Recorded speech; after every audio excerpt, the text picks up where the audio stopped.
Boa tarde, galerinha. Tudo bem com vocês? Estamos aqui nessa tarde de terça-feira, feriadão, aniversário de Teresina, né?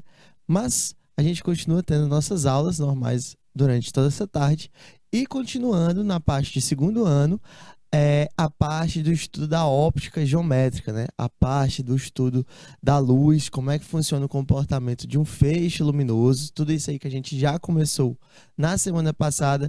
Hoje a gente dá continuidade para o nosso assunto. Bacana? Na aula de hoje a gente vai entender um pouquinho como é que funciona alguns aparelhos, certo? E fazer algumas questões também em relação ao assunto da semana passada. Aparelhos esses como câmara escura, né? Como é que funciona, por exemplo, a câmera fotográfica e até o funcionamento do próprio olho humano, né? Com base nos mesmos princípios. Como é que funciona a propagação de luz? Como é que funciona a formação de sombra, penumbra, que a gente tinha visto na aula passada, mas hoje a gente vai ver de uma forma mais específicazinha e, claro, dar aquela revisada em todas as formas de eclipse. Bacana? Então vamos em diante, a gente tem muita coisa para conversar hoje.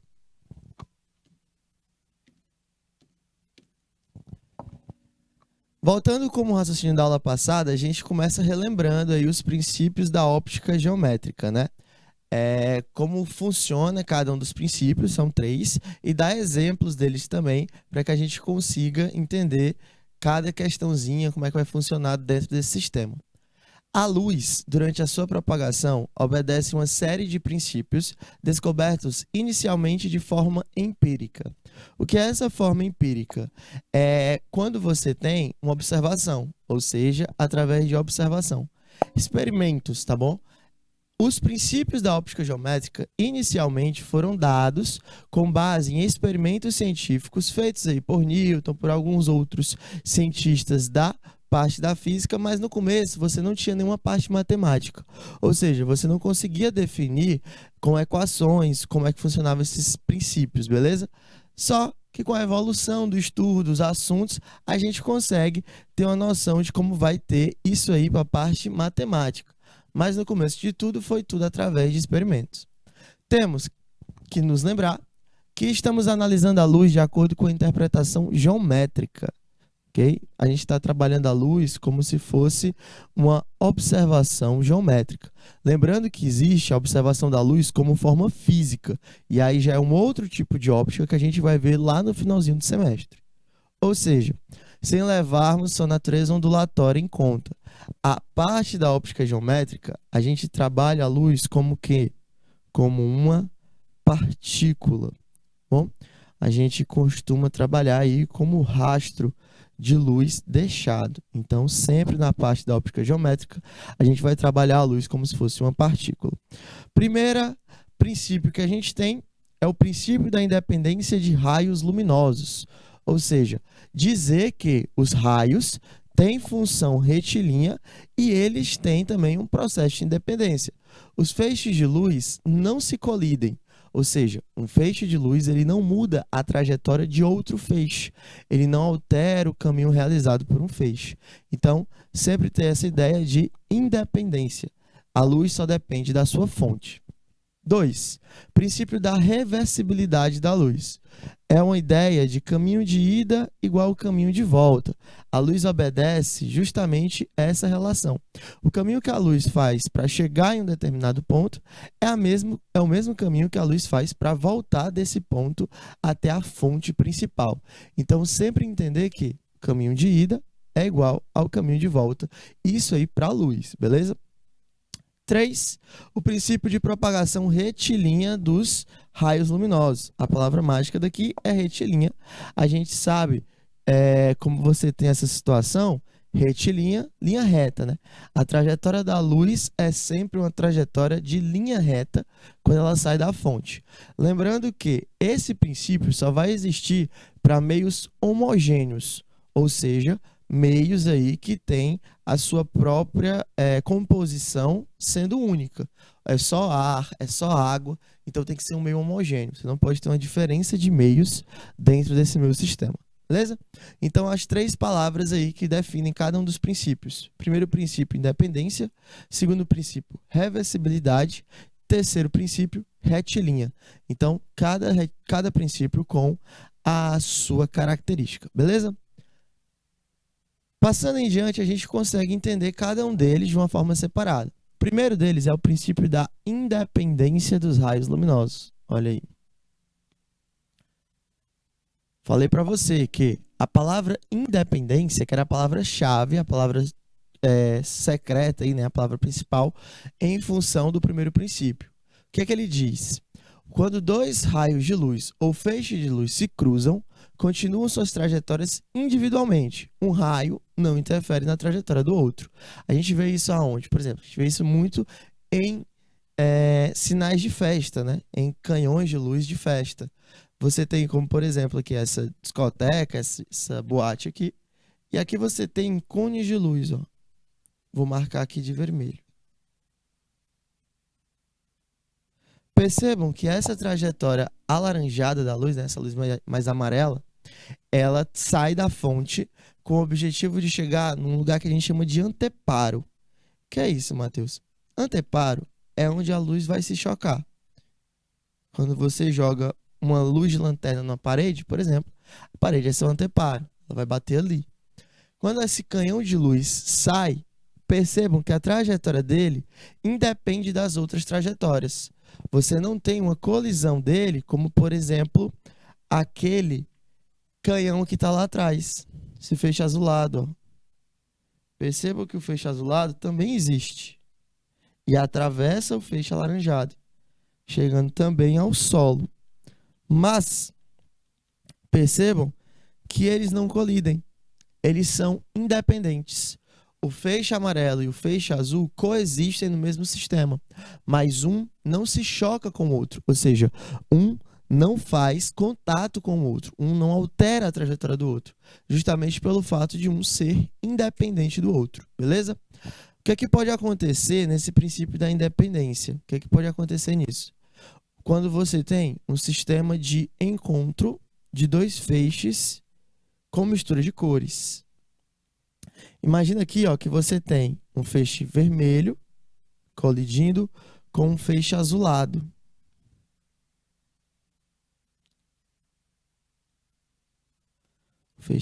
O feixe vermelho colidindo com um feixe azulado. O que é que pode acontecer de diferente dentro desse meu sistema?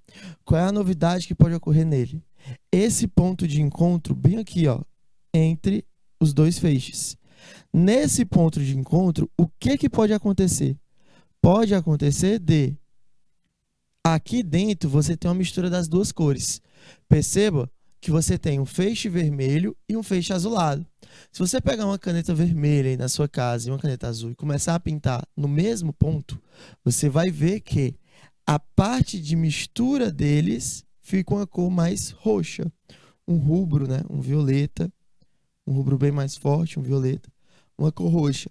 E esse ponto é importante a gente comentar. Apesar de os feixes de luz não se misturarem, ou seja, os feixes de luz não baterem um no outro, eles podem gerar um ponto de encontro entre as duas cores de feixe, tá bom? O encontro aí, por exemplo, do feixe vermelho com o feixe azul geraria uma outra cor, que seria uma cor roxa. Então, esse ponto aí já tem essa mistura de cores, beleza? Esse é o primeiro princípio. O segundo princípio tem como palavra mágica reversibilidade. A palavra reversibilidade é a palavra que descreve o segundo princípio. Ela fala o seguinte, o princípio da reversibilidade da luz. A trajetória seguida pelo raio de luz no sentido é a mesma quando o raio troca o sentido do percurso, né? Imagina aí que você tem um espelho.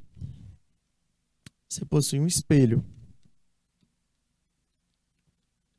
E quando você tem esse espelho, você tem duas situações. A primeira situação é você estar de frente ao espelho. Quando você está de frente ao espelho, você consegue se enxergar perfeitamente, né? Você olha para o espelho, o feixe de luz vai, bate no espelho e volta para você. Então você consegue ver. Outra situação é quando você, por exemplo, está num carro. E aí você tem um espelho retrovisor no meio do carro, né? Em cima, perto do motorista, no meio do carro.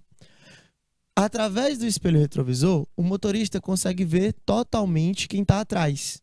Por quê? Porque quando o motorista olha para o espelho retrovisor, o feixe de luz sai do olho, né? O motorista. chega ao olho do motorista, saindo do objeto, né? Que seria aí a pessoa que ele está enxergando. Só que percebam aqui na figura que o sentido observado é esse, da pessoa 1 para a pessoa 2. Mas percebam que, pela figura, o caminho contrário, ou seja, quando sai da pessoa 2 e vai para a pessoa 1, é o mesmo. Olha aí, você tem essa mesma formação de luz, de feixe de luz. Então, você tem essa reversibilidade sendo possível. É por isso que quando você olha para um espelho, olha para uma pessoa através de um espelho, a pessoa que está sendo enxergada por você também consegue lhe enxergar. O motorista está dirigindo aqui e olha pelo retrovisor a pessoa que está no banco de trás. A pessoa do banco de trás, pelo mesmo retrovisor, consegue ver o motorista. Então, essa reversibilidade permite uma situação como essa, tá bom? Ele consegue ter essa formação de uma pessoa olhando para outra através de um espelho. Por isso, temos certeza de que uma pessoa pode nos ver através de um espelho quando observamos os olhos da pessoa através dele, né? Lembrando aí que você vê através de seus olhos. Então, você tem que olhar o olho da pessoa para saber que ela também está lhe vendo.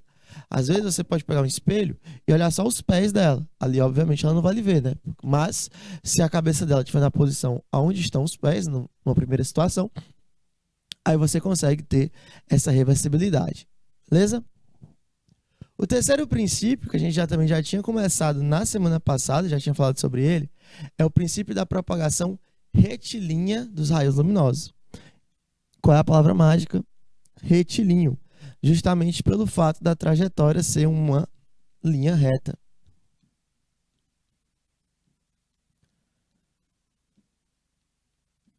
E o que é que diz esse princípio para a gente? Esse princípio fala o seguinte: em meios homogêneos e transparentes, a luz se propaga em linha reta. Olha aqui, homogêneo, porque é feito por apenas um composto, tá bom? Ou uma composição. Um composto homogêneo. E transparente, por quê? A aula da semana passada, a gente falou sobre os tipos de meio, certo? A gente falou a diferença entre o meio transparente, um meio translúcido e um meio opaco. O meio transparente, ele permite a passagem do feixe de luz. Ele permite o caminho do feixe de luz, né?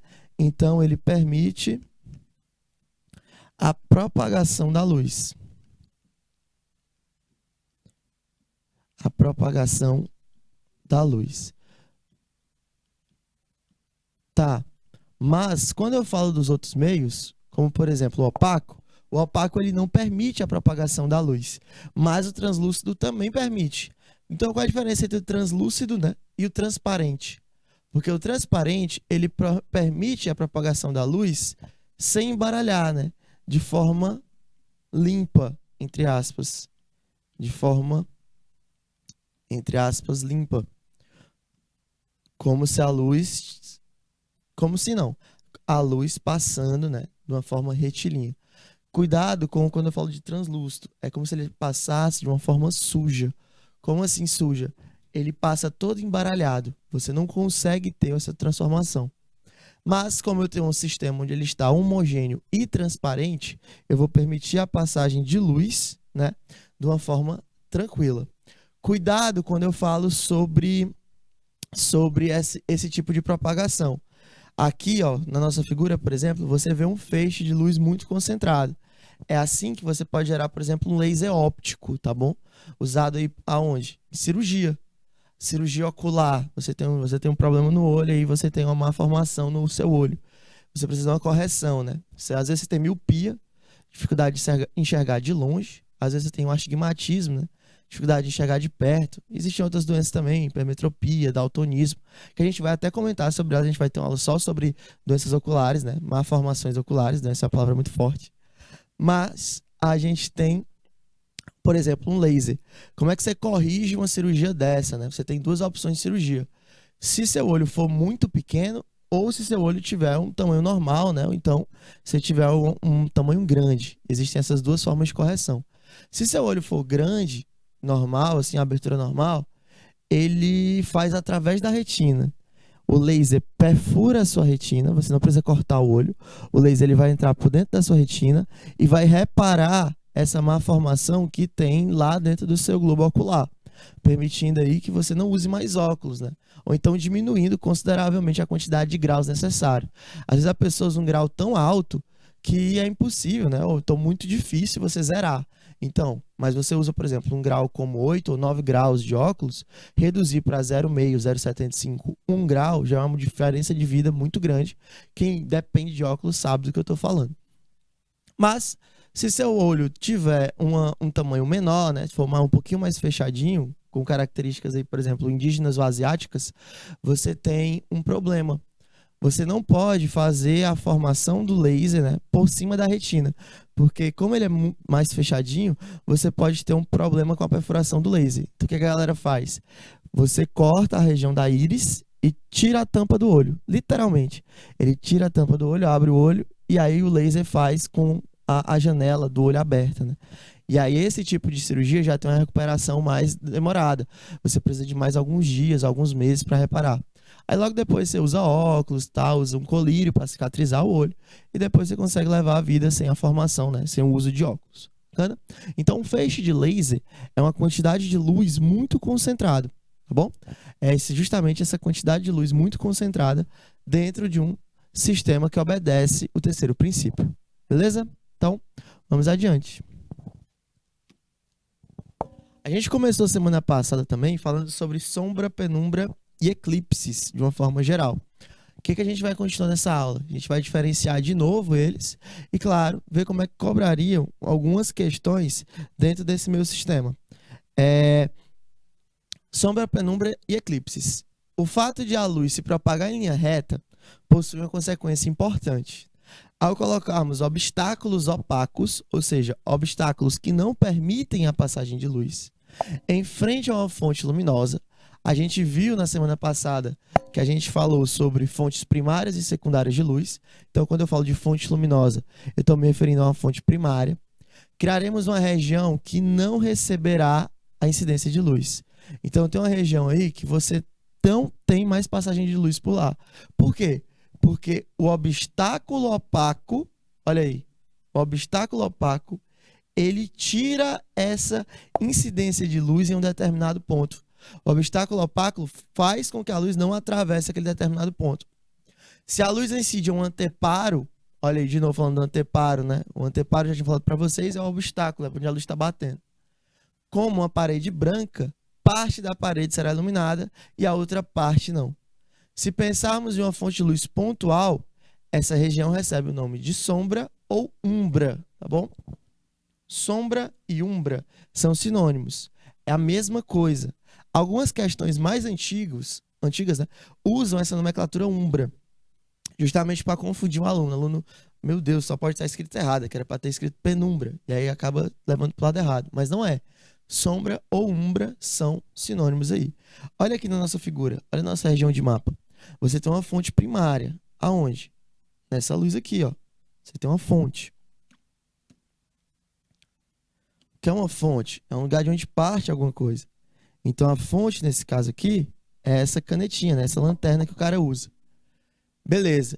Ele estava iluminando o mapa, e aí chegou alguém e botou esse objeto, né? Esse objeto aqui que parece uma placa. Aqui você tem o quê? Uma placa que não deixa a luz passar. Se eu não deixo a luz passar, esse obstáculo é o quê? É um obstáculo opaco. Isso aqui é um obstáculo opaco. Ou seja, você não tem a passagem de luz através dele, não é como, por exemplo, um vidro, tá bom?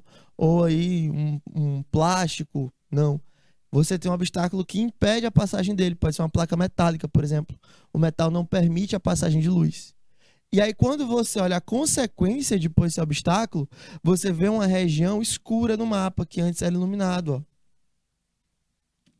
Essa região escura aparecendo em meu sistema, onde antes tinha uma iluminação, é justamente o que eu estou falando.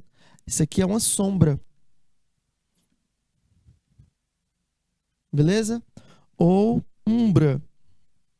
Nomenclaturas iguais aí para a mesma coisa. Sinônimos. Você tem essa formação de sombra. Então, toda vez que você tem uma região onde um obstáculo impede a chegada da luz, você tem uma região de sombra. Bacana? Mas a gente também pode ter uma região que não é sombra, é uma região de penumbra. Que é isso? Agora, se pensarmos em uma fonte extensa, ou seja, várias fontes pontuais, você tirou a formação só daquela lanterna, você pegou várias lanternas e ligou elas juntas no sistema. Teremos duas regiões distintas. A região que não recebe luz, tá bom? Que ainda é chamada de sombra. Mas, como agora eu tenho uma fonte muito grande, uma fonte extensa, né? Vários feixes de luz chegando naquele determinado obstáculo. Então, eu gero uma região parcialmente iluminada, que recebe luz de parte da fonte extensa, né? Que é de parte da minha fonte extensa, ou de algumas das fontes pontuais, e é chamada de penumbra. Bom, como assim? Olha aí, ó, a mesma placa que o cara usou na figura passada. Você tem uma fonte que agora você não consegue ver ela na figura porque ela está muito grande, tá bom? Pode ser uma fonte como, não sei, qualquer canhão de luz aí muito alto, muito grande, esse valor de luz fornecido ao sistema. E aí você tem, de novo, uma fonte de luz chegando. Você tem vários feixes de luz, ó, chegando naquele meu sistema. Todas essas setinhas representam luz para o sistema. Bacana? Todas elas chegando paralelas e retilíneas, até que elas chegam a um obstáculo. Olha ele aqui. Quem é esse cara? Esse cara é o obstáculo opaco.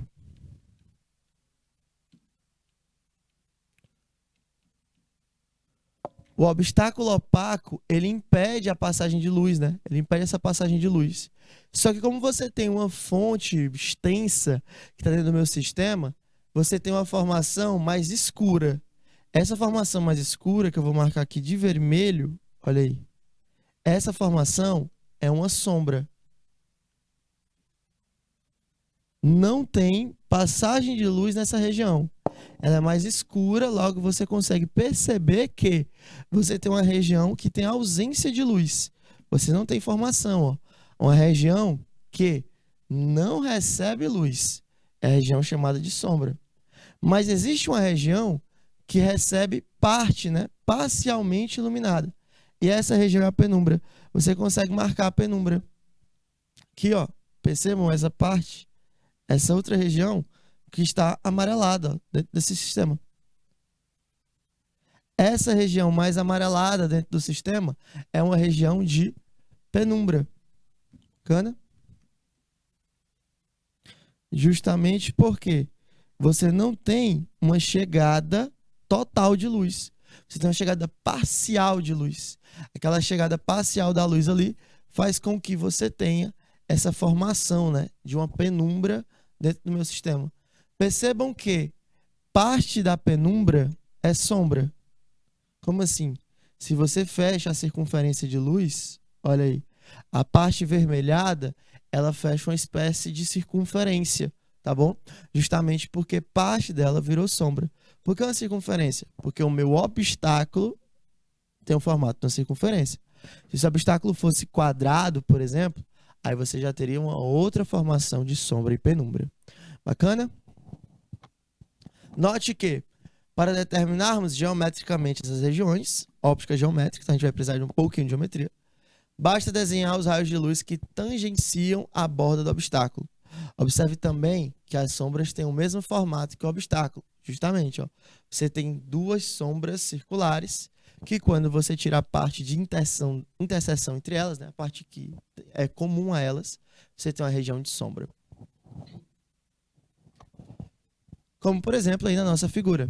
Olha aí como é que forma a sombra e a penumbra em um obstáculo como esse. Você tem uma fonte de luz extensa, ó. Você tem uma lanterna, né, ligada a esse sistema. Você tem uma fonte, vou botar a lanterna não, vou botar a fonte, porque qualquer fonte serve. Beleza? Você pode ter uma lanterna, você pode ter um fósforo, você pode ter o próprio sol. Qualquer tipo de fonte serve para esse sistema. E aí você tem um obstáculo que obrigatoriamente tem que ser opaco, né? Obrigatoriamente tem que ser opaco. Um obstáculo opaco. Porque esse obstáculo vai impedir a passagem de quem? Da luz. Não pode ser um obstáculo transparente, nem translúcido, pois eles permitem a passagem da luz. Ora limpa, ora suja, né? Ora às vezes ela está direita, ora ela está embaralhada. Mas permite a passagem. E aí o que é que você vai fazer? Você vai traçar um ponto saindo da extremidade inferior da fonte e passando pela extremidade inferior do objeto.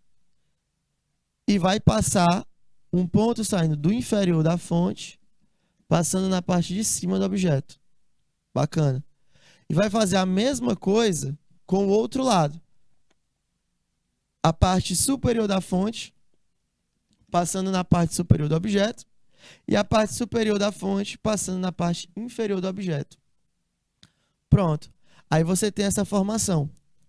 Tudo que tiver entre os dois raios, essa região aqui, ó, toda essa região é região de sombra. Toda essa região é uma região de sombra. Toda essa região tem essa formação em região de sombra.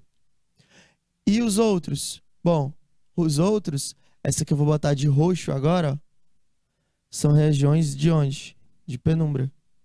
Porque você não tem a barragem completa da fonte de luz. Você não tem a obstrução completa, né, em relação à fonte principal. Então você tem duas regiões mais claras, não totalmente escuras. Então você gera duas regiões de penumbra, tá bom? É mais fácil você entender da seguinte forma: a sombra, ela sempre vai ser só uma região, enquanto a penumbra, ela pode ser duas regiões, tá bom? Pode não, ela sempre vai aparecer em duas regiões. Então você tem a região de sombra e de penumbra dentro daquele meu sistema. Bacaninha? Como é que ficaria uma questão como essa? Fala o seguinte: uma certa hora da manhã, a inclinação dos raios solares é tal que o muro de 4 metros de altura projeta no chão horizontal uma sombra de 6 metros. Então você tem, ó, um muro de 4 metros de altura projetando uma sombra de 6 metros.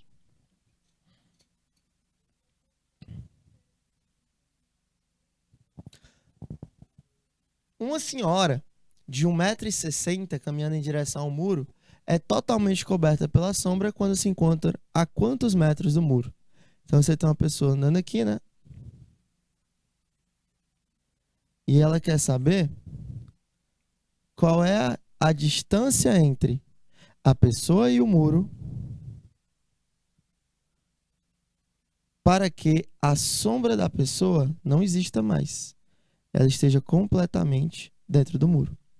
E aqui você tem uma pessoa que tem 1,60 m.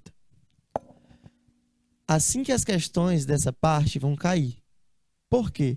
Porque aqui você tem uma formação de sombra. E aí você tem que entender que todo mundo que está exposto, tá bom? A uma região, a um ponto aonde você tem sempre a mesma fonte, ou seja, você tem várias pessoas sendo atuadas na mesma fonte, todas elas vão ter uma proporção de sombra, ok? Era assim que era feito, galera, por exemplo, aquele relógio de sol. Os relógios de sol, antigamente, você fincava, né, uma determinada haste em relação a um ponteiro, né, um relógio, e a sombra dele marcava as horas do dia. Aqui você tem a mesma ideia. Você tem um muro gerando uma região de sombra. Então, o muro da questão gera... Vou botar de azul, porque a questão já está de preto. O muro da questão gera uma sombra de 6 metros. Beleza? Esse muro vai gerar uma sombra de 6 metros. Uma pessoa de 1,60 m também vai gerar uma sombra. Só que como ambos estão expostos à mesma fonte, né, que é o sol da manhã, você tem que essa proporção é verdadeira para o sistema. A sombra deles tem que ser proporcional para que você possa ter essa relação dentro do meu sistema. Então, o que é que eu posso fazer? Posso dizer que o produto do meio é igual ao produto dos extremos. Logo, 4x vai ser igual a quanto? 4x vai ser igual a 6 vezes 1,6. Então, 4x seria igual a 6 vezes 1,6, daria aí 9,6, né? Nesse meu sistema. Então, o valor de x seria igual a 9,6 dividido por 4.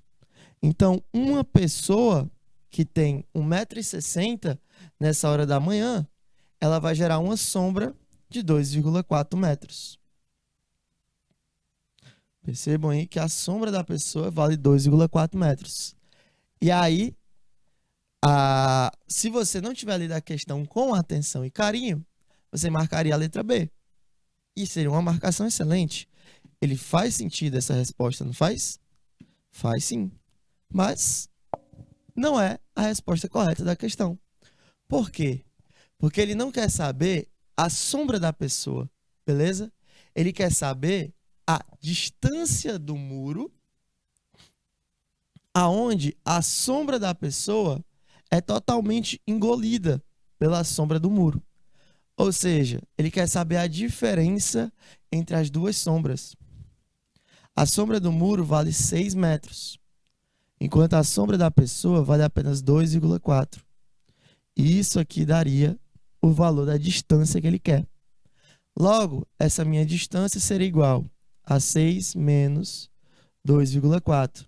Daria 3,6 metros. Nosso gabarito seria a letra D. Bom, 3,6.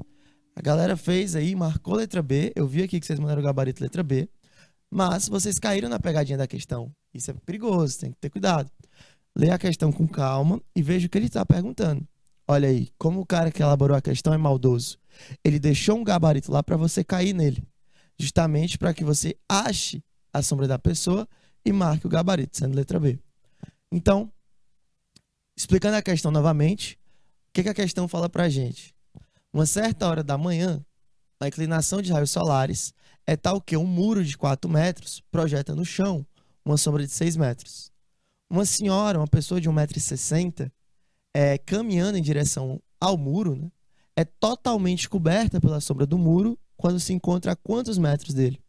Bom, quando ela vai ser engolida, né, vai ser totalmente coberta aí pela sombra do muro, ela não vai mais projetar a sombra própria dela. Não vai existir mais uma sombra dela. Então, o que é que ele faz? Ele vai caminhando em direção ao muro e a sombra bate e engole a pessoa. Então, ele vai querer saber a diferença entre a sombra do muro e a sombra da pessoa, para que ela não gere mais nenhuma sombra. Como eles estão expostos à mesma fonte, que é o sol da manhã, as sombras deles são proporcionais.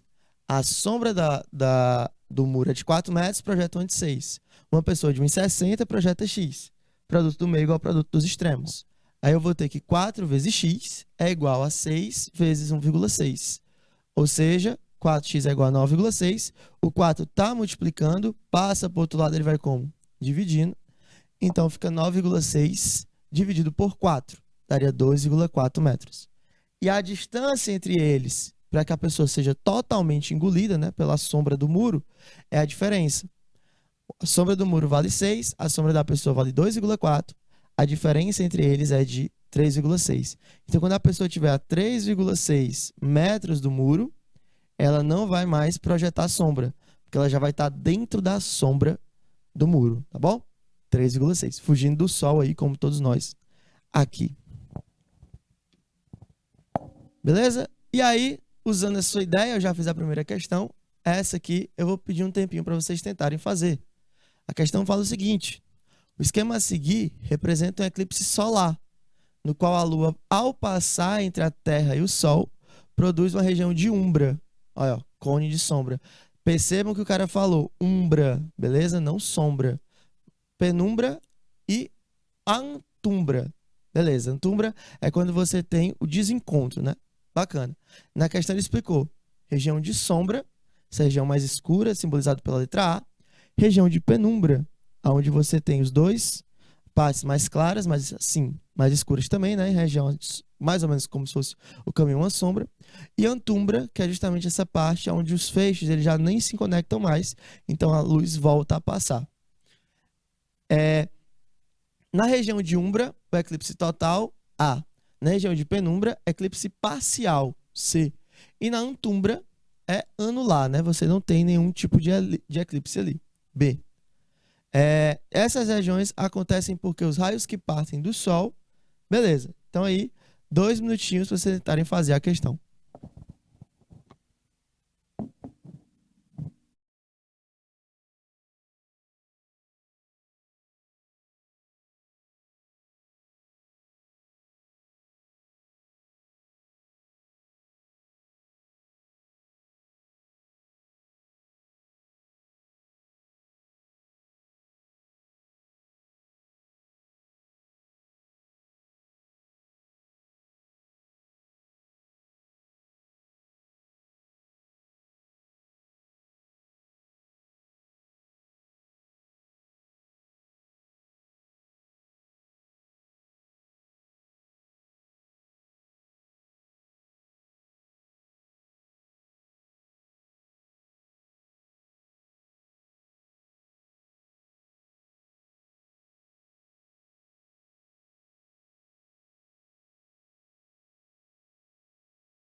A galera mandou o gabarito aqui, já sendo letra A. A galera jacobina, tá bom? E o Cairo também enviou o gabarito sendo letra D. Vamos ver aí qual gabarito está correto. A questão fala sobre uma região onde a Lua está tampando o Sol. Então você tem uma região mais escura. Deixa eu refazer o desenho aqui de uma forma maior. Você tem uma região mais escura. Essa região aqui é uma região de sombra ou umbra, como eu expliquei para vocês a nomenclatura. Essa outra região que eu vou botar de roxo, as duas regiões, como eu falei para vocês, é uma região de penumbra. Essa região de penumbra é uma região mais fraca de sombra, né? Lembra disso aí, que é uma região onde você vai ter uma formação de sombra, mas não tão forte. E aquela outra região ali embaixo é uma região de antumbra. Essa região aqui, que é uma região de antumbra, ela tem uma formação bacana, ela vai ter essa formação, porém ela não vai impedir passagem de luz. Percebam que ela, na própria figura, ela é uma região clara. Ela é uma região que nem responde à sombra nem à penumbra. E aí ele quer saber por que que isso acontece, tá bom? Qual é o princípio que fundamenta isso? Na letra A, que já é o nosso gabarito, ele fala dos princípios serem independentes. Perfeito. O princípio ser independente da luz impede que você tenha um choque entre os efeitos, tanto da sombra quanto da penumbra ou da antumbra.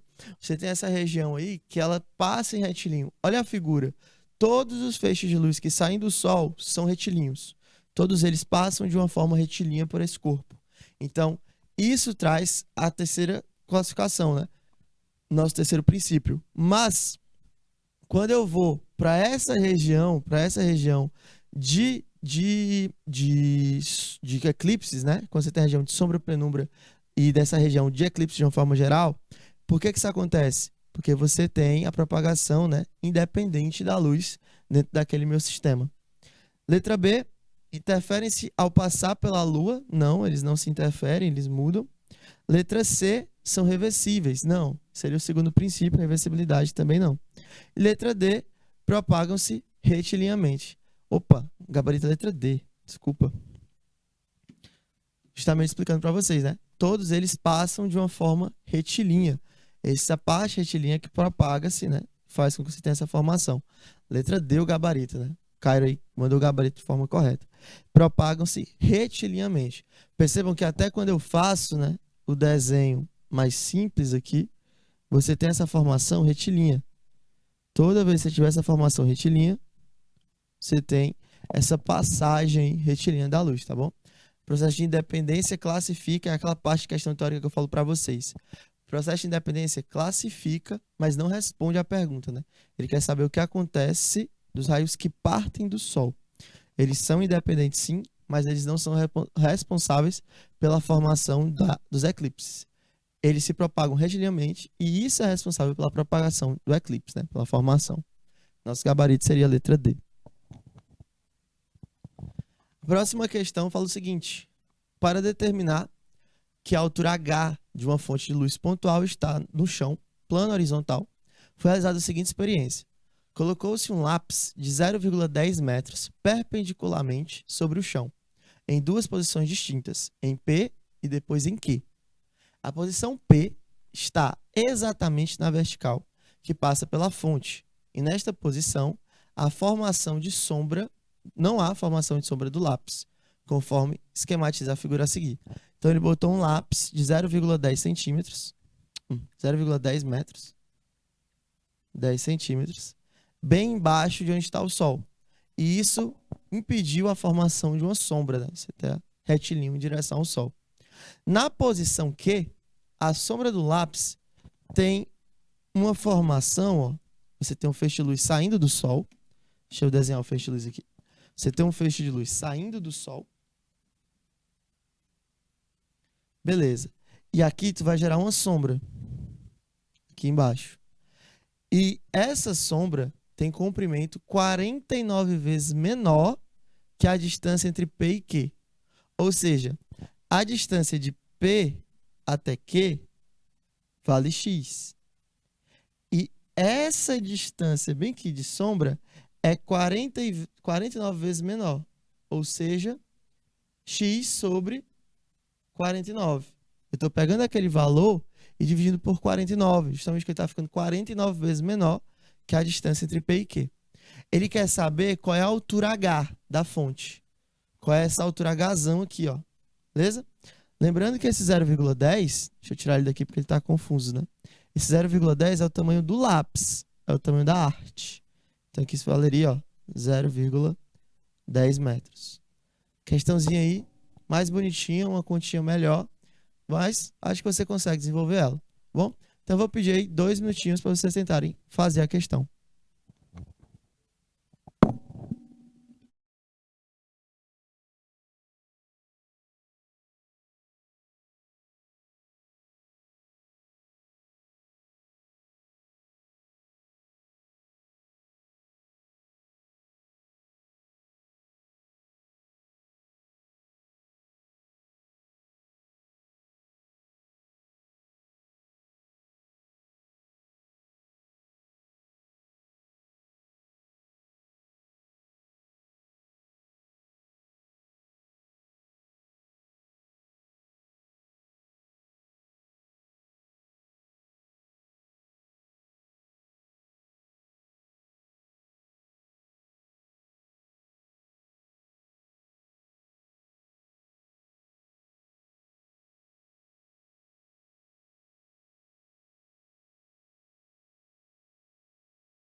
Então, galera, quando você tem uma formação como essa, você tem que se atentar o que está acontecendo.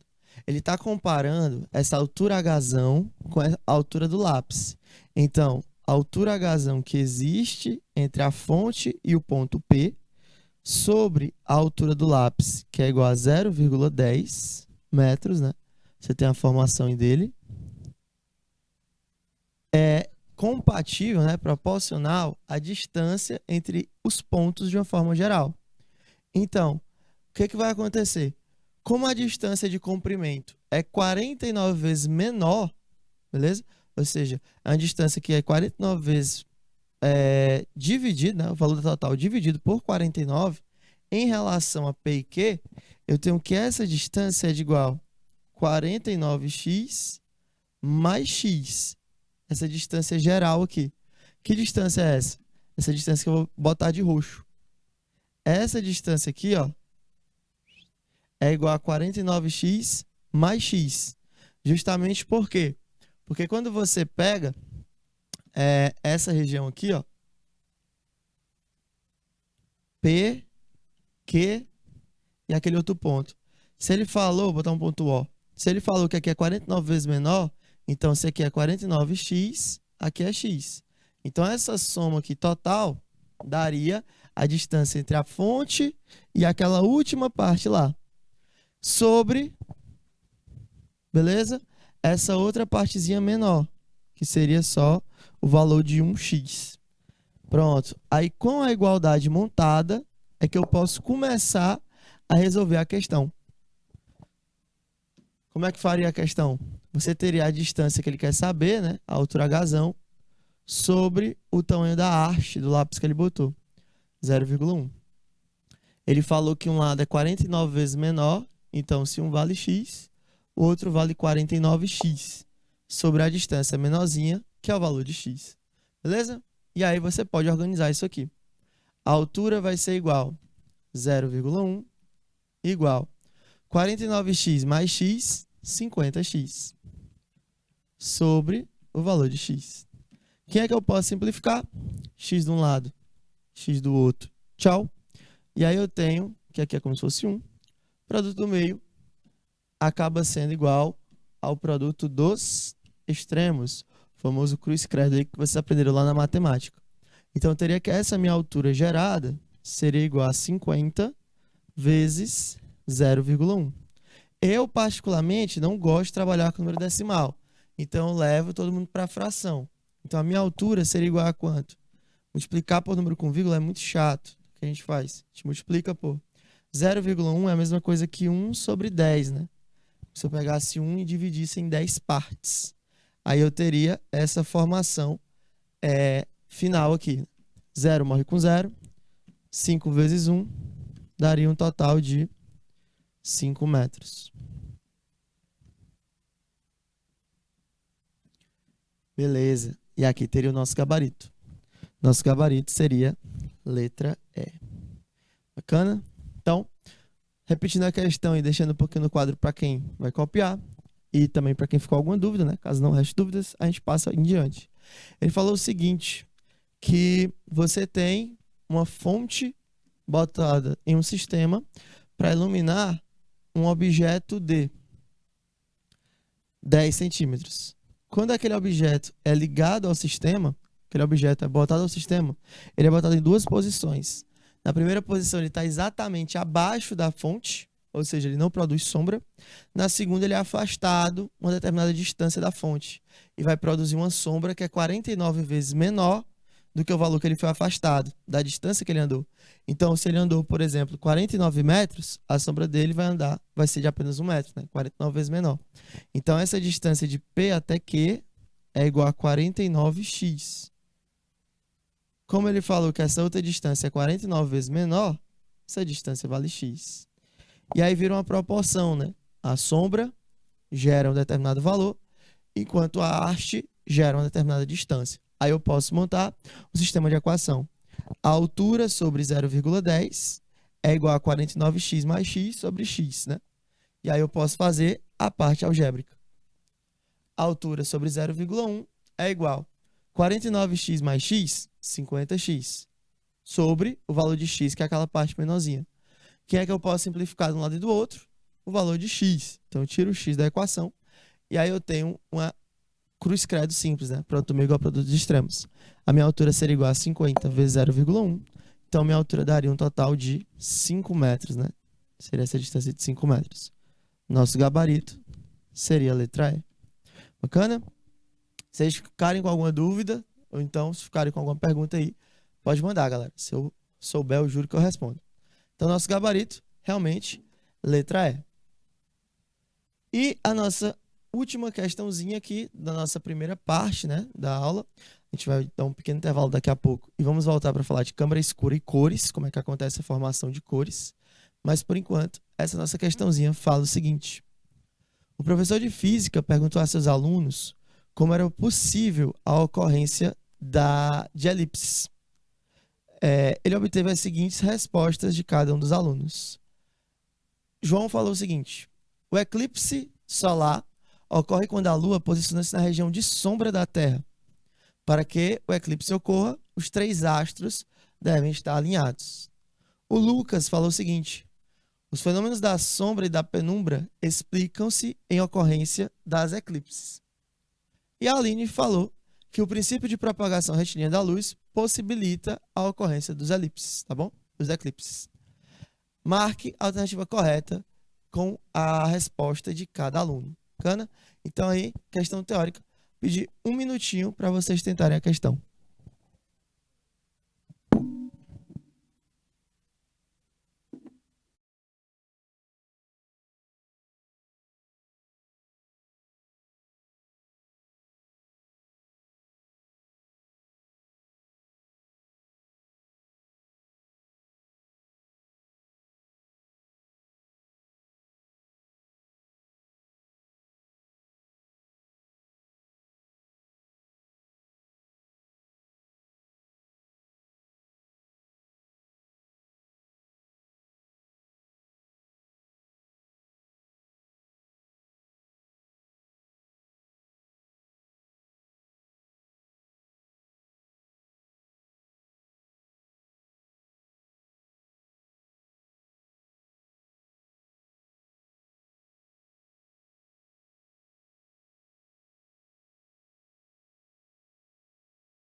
O que é um eclipse, né? Como cada um deles é formado.